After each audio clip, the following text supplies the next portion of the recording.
behave in a way that upsets others. Here is a chart I made up. 1954 I was born, you see here. I call it darkness. That is followed by sorrow, my childhood, then basic knowledge when I learn everything. And here I call it enthusiasm and courage and no playing, that is my school days. I won excellent grades which helped me to win a scholarship to study law. Discrimination is that period of my going to law school. My scholarship was to a private university. When I go there, my classmates discriminate against me because they have money and I'm poor people. They say to me, you must go to public university, you're not our circle. Just because you tell me I must not go here? No, forget it, bye-bye. I don't know what it is to be silent. I must all the time defend my rights. You don't have the same as I have between my ears, I tell them. If you discriminate against me for being poor or being a woman, I'm going to discriminate against you for being a stupid! We go through the calling of the soul ceremony now for Mami. She has just been rescued from the Bronx. I told her later to call her soul into a small fishing basket. You have to call 19 times. Oh, precious Pralam, what you see today to be the riverbank is actually total darkness. You must beware of all the trees which harbor evil spirits in disguise. We wrap her wrist with 19 cotton strings for each of her souls. I am tying strings around your wrist and around mine to unite with your relatives, old and young, grandmothers and grandfathers. May each string bring back your soul, and may your mind and body be whole. The entire time, she says almost nothing. She's just a kid, a beautiful child that smiles on everything. But she's lost. You can see it. Just by looking at her, you know that she's soulless. It's a form of emptiness, depression. When you ask about that moment, that painful moment when she was penetrated, forced, she just keeps saying, I lost my soul. He took away my soul. I am finishing my call. Oh, 19 souls, come back all together now. Oh, yes. I think it matters, the nature of your soul. I think of my soul as being light-filled. Not that I'm some kind of psychic person, but I believe that there's much more light than darkness. It matters to me that I shouldn't be vindictive or harbor ill will against other people. When you experience brutal events, it can make you very hostile and bitter. And that's a lot of dark energy I don't want. At my son's school, Peter was 7 years old, first grade. We mothers would let the kids go in, and then we would stand around and talk about other things. I was assigned to the Institute for Socioeconomic Studies of the Population at the time, and one morning I'm talking to 2 other women, a homemaker, and the other is a computer programmer. I say to them, you know, I'm doing a survey at the Institute, and we have these letters coming in. Women talking about domestic violence. Domestic violence? What do you mean? When I was growing up in the Soviet Union, no one talked of such things. We did not even have words for it. So I explained that it is when your husbands are jealous, when they're controlling, when they put you down and won't let you speak to other women or your family, isolating you. And the emotional abuse, the psychological pressure slowly becomes physical abuse. And sometimes not so slowly. After I explained to them, both of them, yes, both of them, tell me their husbands are abusing them. One for 6 years and one for 10. I feel something sinking inside me. And later, the one who was homemaker calls me crying. My husband was putting on his suit, and he bought some came off, and he picked up his shoe and slapped me in the face in front of my children. Her face is bruised, swollen for a week. Why don't you just leave him? You know, where would I go? So I start calling social services. I call different agencies, and I ask, who can help women in situation like this? And everywhere, the answer is no one. Is private matter.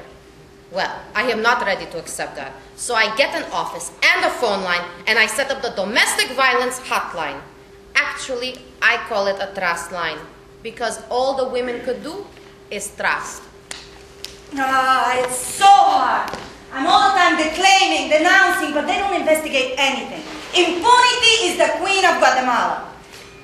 When the law has no consequences, then everyone thinks I can do what I want, I can steal, I can murder, I can beat up my wife. The domestic violence is going to be a crime very soon because we are pushing to create this law. But we need the judges to comply because we need to stop the violence against women. This year, 2,500 women have been murdered. They were born, they were good, and now they're dead. In Russia, 14,000 women every year are killed by their husbands. One woman every hour. For a long time, it is just me alone, on the phone, counseling people, trying to help them find legal aid. And I can't do what a normal hotline could do. I am the only person doing this in all of Russia. If there is no clinic, no hospital, no transportation, there is nothing. So we need to train the women on the vaccination, sanitation, nutrition. We make a basic midwife toolkit with nail cutters, the scissors to cut umbilical cord, soap to clean their hands, gloves, things for measuring the fever. I even ordinate the Taliban. I always tell them openly what is the project, how it benefits the woman, what is the budget, impact. And the Taliban say, well, okay, we will let you have your project if you teach the woman the Quranic verses about the Quran. And we want to see your material, so we make sure there is nothing against Islam. We don't want Western ideas enforced. So we say, this is fine. So they accept us. So we place the material inside the toolkit. How to pray, how to clean the houses, how they can respect their elders, how they can make their husbands happy. The women have to know these things. The calling of the sword ceremony. I do it because, you know, that's part of my culture. But do I really believe in this? I don't think so. I love my culture, my tradition, but it tells you that if you've lost your soul, you deserve it. If you have been tortured, raped, or battered, that's your karma. So, if you believe in this, you may as well say, that's it. That's the end of my life. The most painful part for me is when children say, give me the soul back. I translate it into the fight for justice. I say, help Mami win the case against her trafficker. That will be justice. And she does win. The trafficker and the brothel owner are found guilty and go to jail. But the man who first raped her has never been found. So in that sense, Mami's soul can never return to her.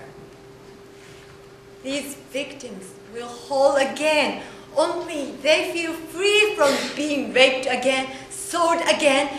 That man won't come back and harm them. But if the man lives next door, we gave Mami everything.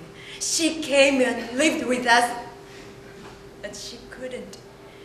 She ran away, cut herself totally off from her families.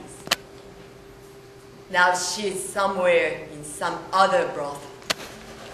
In my society, the name they give you at birth shows you how much they value you. So my name, Hafsat, means the treasured one. But I had big self-esteem issues. My mother, she was a legendary beauty. And my dad, he called all his daughters supergirls. She was one of 4 wives. There were 19 children. And you know, there are many elements in growing up in a polygamous family. It's inevitable that you're going to get compared. Everyone knows how brilliant my father was. I mean, very genius. And there's my sister Aizzah, who was kind of following in his footsteps. And then there's me, average. I think once I came out of Nigeria, I realized it's okay to be different. I used the time away to find and build my own sense of who Hafsat is.